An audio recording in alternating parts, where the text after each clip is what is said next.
Assalamualaikum warahmatullahi wabarakatuh. Selamat datang di mata kuliah Akuntansi Keuangan Lanjutan 2 bersama saya Amri Firmansyah. Dalam kesempatan kali ini saya akan mengulas tentang ilustrasi transaksi derivatif. Yang pertama adalah forward contract. Di tanggal 1 Maret 2010, PT Johar, perusahaan Indonesia mengikat kontrak forward dengan seorang dealer mata uang asing untuk membeli 100.000 US dollar yang akan diserahkan tanggal 31 Mei 2010. Kurs mata uang asing selama periode bulan Maret sampai dengan Mei 2010 adalah sebagai berikut. Di tanggal 1 Maret 2010, kita diberikan informasi mengenai kurs spotnya, ya, yaitu sebesar Rp8.900 per US dollar. Tanggal 31 Maret 2010, Rp8.950 per US dollar. Tanggal 30 April 2010 sebesar Rp9.000 per US dollar, dan tanggal 31 Mei 2010 sebesar Rp9.250 per US dollar. Selain itu, kita juga diberikan informasi mengenai forward rate, ya, untuk di tanggal 31 Mei yang dinilai di tanggal 1 Maret sebesar Rp9.000 per US dollar. Kemudian tanggal 31 Maret 2010 Rp9.200 per US dollar, tanggal 30 April 2010 Rp9.100 per US dollar, tanggal 31 Mei 2010 sebesar Rp9.250 per US dollar. Selain itu, kita diberikan informasi mengenai tingkat bunga 5% setahun. Nah, berarti kita mesti harus membuat tingkat bunga per bulannya, yaitu 5% per 12. Perusahaan juga membuat laporan keuangan setiap akhir bulan. Maka kita juga mesti harus membuat fair value dari forward contract. Kenapa demikian? Karena forward contract harus disajikan sesuai dengan fair value-nya. Nah, dari tabel tersebut, ya, dari tabel ini kita juga diberikan informasi mengenai national amount ataupun jumlah yang kita jadikan sebagai dasar untuk melaksanakan ataupun untuk melakukan transaksi derivatif, yaitu sebesar 100.000 US dollar. Ini merupakan rencana pembelian jumlah dolar tertentu di tanggal 31 Mei 2010. Ini diikat dengan kontrak forward sebesar 9.000. Nah, namun dalam kenyataannya di tanggal 31 Maret 2010 ini ternyata kurs forward itu berubah menjadi 9.200. Sehingga kita mesti harus membuat selisihnya, yaitu dengan kontrak forwardnya sebesar 9.000, selisihnya 200, kemudian kita kalikan dengan 100.000 US dollar, ya, kita dapatkan nilai sebesar 20 juta rupiah. Namun kita juga mesti harus present value-kan, karena itu perhitungan untuk di tanggal 31 Mei, tapi kita kan mesti harus menyajikannya di tanggal 31 Maret 2010, ya. Ini berarti 20 juta rupiah dibagi dengan 1 plus 5% per 12 pangkat 2, ya. Atau kita diberikan diskon faktor sebesar 1,008350, ya.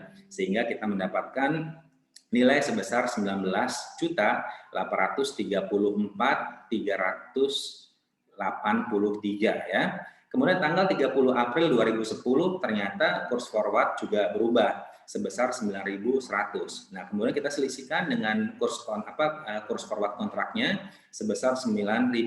Nah, dapat selisih sebesar Rp100, kemudian kita kalikan dengan national amount-nya sebesar 100.000, ya. 100.000 US dollar, kita dapatkan sebesar 10 juta. Nah, sama ini juga kita mesti harus present value-kan di tanggal 30 April, ya. Ini dibagi dengan 1 plus 5% per 12 pangkat 1. Atau kita dapatkan diskon faktor sebesar 1,004167, ya. Kita dapatkan fair value untuk forward kontraknya sebesar 9.958.503, ya. Di tanggal 31 Mei 2010 ternyata kurs forwardnya sama dengan kurs spot pada tanggal tersebut, yaitu sebesar 9.250. Kemudian kita selisihkan dengan kurs forward, ya, di awal sebesar Rp9.000, dapat selisih sebesar Rp250, ya. Kemudian kita kalikan dengan 100.000 US dollar, ya, dapat 25 juta. Nah, sekarang kita berarti, ya, kalau kita perhatikan di tanggal 31 Maret, ya, ini terdapat perubahan nilai, ya, sebesar 19.834.383. Ini yang kita akan catat sebagai forward kontrak, ya, karena perusahaan mengalami keuntungan. Tetapi di tanggal 30 April 2010 ternyata nilai forward kontraknya turun menjadi 9.958.503, sehingga perubahannya ini kita anggap sebagai kerugian ya. Nah, di tanggal 31 Mei 2010 mengalami kenaikan kembali untuk forward kontraknya sebesar 25 juta. Sehingga terdapat adanya perubahan dari fair value untuk forward kontraknya sebesar 15.041.497 rupiah ya. Nah, berikut kita lihat untuk jurnal transaksinya. Di tanggal 1 Maret 2010 tidak ada jurnal. Di tanggal 31 Maret 2010 terdapat jurnal, yaitu mencatat forward kontrak pada gain on forward kontrak ya sebesar 19.043.383. Ini untuk mengakui adanya keuntungan dari selisih kurs ya. Di tanggal 30 April 2010 seperti yang sudah kita hitung ya di slide sebelumnya, ini kita membuat jurnal loss in forward contract pada forward contract sebesar Rp9.958.503. Kemudian di tanggal 31 Mei 2010 kita catat jurnal ya forward contract pada gain on forward contract, itu berupa kenaikannya sebesar Rp15.041.497. Nah, selanjutnya di sini kita lihat ya, terdapat jurnal terakhir, yaitu kita menutup forward kontrak sebesar 25 juta, di mana perusahaan mendapatkan sejumlah cash ya dari penyedia forward kontrak sebesar 25 juta. Ini untuk menambah pembelian dari falas ya, yang nilainya naik sebesar Rp9.250 per US dollar ya.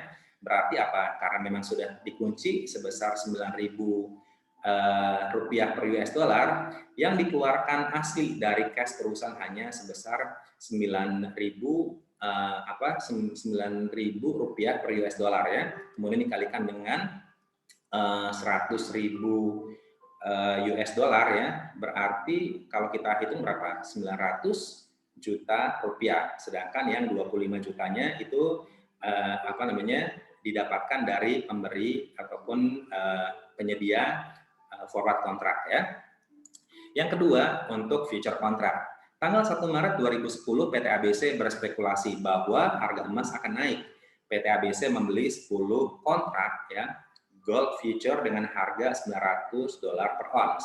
Setiap kontrak ini untuk 100 on emas. Jadi berapa? 10 dikali dengan berapa? 100 ya. 10 dikali dengan 100 ons ya, itu sebagai dasar untuk perhitungan. Kemudian tanggal jatuh tempo kontrak itu 31 Mei 2010. Bursa mengharuskan perusahaan untuk menyerahkan 10% deposit dari jumlah nasional ya. Jumlah nasionalnya adalah $900 per ons ya, itu di tanggal 1 Maret. Nah, ternyata di tanggal 31 Maret 2010 harga emas naik menjadi $950 per ons. Dan PT ABC memutuskan untuk tidak melanjutkan lagi kontrak future-nya. Nah, kalau kita lihat ya, di tanggal 1 Maret 2010, perusahaan akan membuat jurnal margin deposit pada cash sebesar $90.000. Ya, itu dari mana? Dari 10% tadi disyaratkan bahwa mesti harus menyediakan margin deposit ya. Itu 10%, kemudian dikalikan dengan 10 tadi yang saya bilang ya, kemudian dikalikan dengan 100 kali dengan $900 ya. Kemudian tanggal 31 Maret 2010, nah ini dianggap bahwa perusahaan tidak melanjutkan lagi future-nya, kemudian langsung narik cash-nya ya, itu berapa sih gitu kan. Nah, kalau kita lihat di sini kita bisa menghitung adanya gain on future contract. Sebesar berapa? Sebesar tadi selisih dari kenaikan harga emas ya, itu sebesar $50, kemudian kita kalikan dengan 100 kali 10 kali 100 ya, itu seperti itu dapat 50.000. Tetapi perusahaan itu kan di awal itu memberikan margin deposit sebesar 90.000, sehingga perusahaan menerima 140.000 US dollar. Nah, apabila PT ABC melanjutkan kontraknya, berarti di tanggal 1 Maret ini PT ABC tersebut dia akan membuat jurnal ini future contract pada gain on future contract sebesar $50.000. Nah, kemudian di tanggal 31 Mei ya, kalau misalkan dia melanjutkan lagi kan tadi melanjutkan kontraknya, ternyata di tanggal 31 Mei tersebut harga emas naik jadi $960 per ons. Sehingga perusahaan PT ABC ya, ini membuat jurnal future contract pada gain on future contract sebesar 10.000 US dollar. Kemudian ini kan berarti menarik dananya ya, itu sebesar berapa? Sebesar 150.000 ya, ini cash dalam bentuk cash. Kemudian ada pengembalian margin deposit sebesar 90.000, kemudian kita tutup future kontraknya ya, ini sejumlah 60.000 dolar. Selanjutnya untuk option ya, PT Andalas memutuskan untuk berspekulasi atas harga PT Borneo. Harga pasar saham PT Borneo sekarang sebesar 20.000 per lembar. PT Andalas membeli opsi jual atau put option atas 10.000 lembar saham PT Borneo dengan harga ataupun exercise price sebesar 18.500 per lembar dengan premium 1.000 per lembar. Dan PT Andalas juga membeli opsi beli atau call option atas 10.000 lembar saham PT Borneo dengan harga exercise sebesar 22.000 per lembar dengan premium 1.000 per lembar. Dan di tanggal terakhir option dapat digunakan, harga pasar saham naik, yaitu sebesar 25.000. Nah, di sini berarti yang kita mesti harus perhatikan untuk mencatat call option ataupun put optionnya adalah apa? Adalah harga premiumnya, yaitu sebesar 1.000 per lembar, baik put option ataupun call option ya. Jadi ya perusahaan mencatat di sini call optionnya itu sebesar 10 juta, put optionnya sebesar 10 juta, dan cash sebesar 20 juta. Jadi antara call option sama put option itu dibeli ya semuanya, dua-duanya oleh si perusahaan. Nah, pada saat penutupan kontrak opsi ataupun tanggal di mana opsi tersebut itu masih bisa digunakan ya, ini perusahaan akan mendapatkan apa?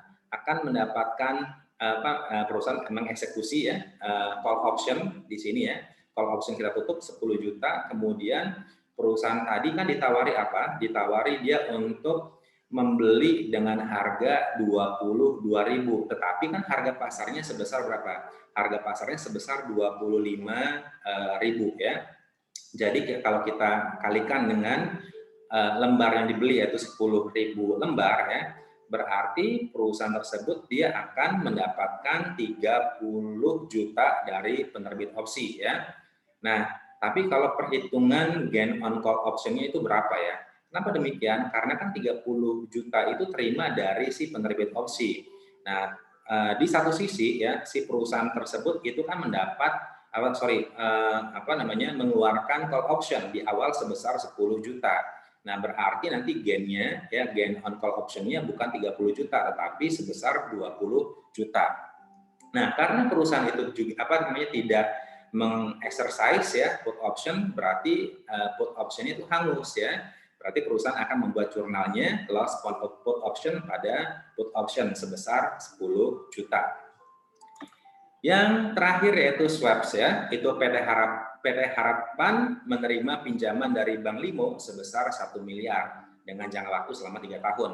Tingkat bunga tahun pertama adalah 10% dan tahun selanjutnya tingkat bunga mengikuti tingkat bunga kredit Bank Indonesia yang diumumkan setiap tanggal 31 Desember untuk tahun berikutnya. Untuk mengantisipasi fluktuasi tingkat bunga di masa depan dan PT Harapan ingin membayar bunga pada tingkat bunga tetap yaitu sebesar 10%, PT Harapan mengikat kontrak dengan Vico Finance di mana Vico bersedia menanggung tingkat bunga fluktuatif dan PT Harapan tetap menanggung tingkat bunga 10%.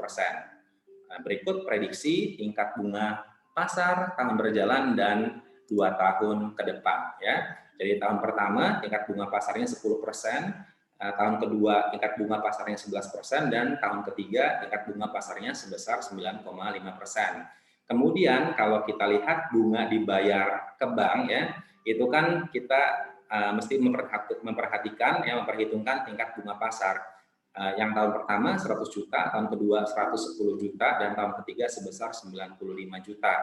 Nah, karena si PT Harapan ya, PT Harapan itu sudah melakukan transaksi swaps ya dengan mengunci dengan tingkat bunga 10%, berarti beban bunga yang ditanggung oleh PT Harapan tersebut untuk 3 tahun berjalan sebesar 100 juta.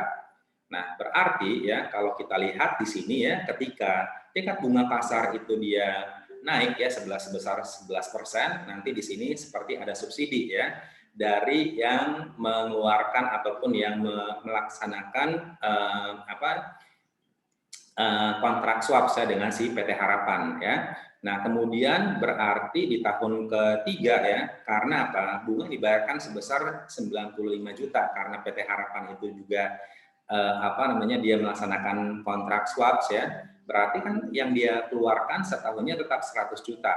Berarti nanti di sini 5 juta itu mesti harus diberikan kepada penyedia swaps ya. Oke, demikian penjelasan dari saya. Terima kasih. Assalamualaikum warahmatullahi wabarakatuh.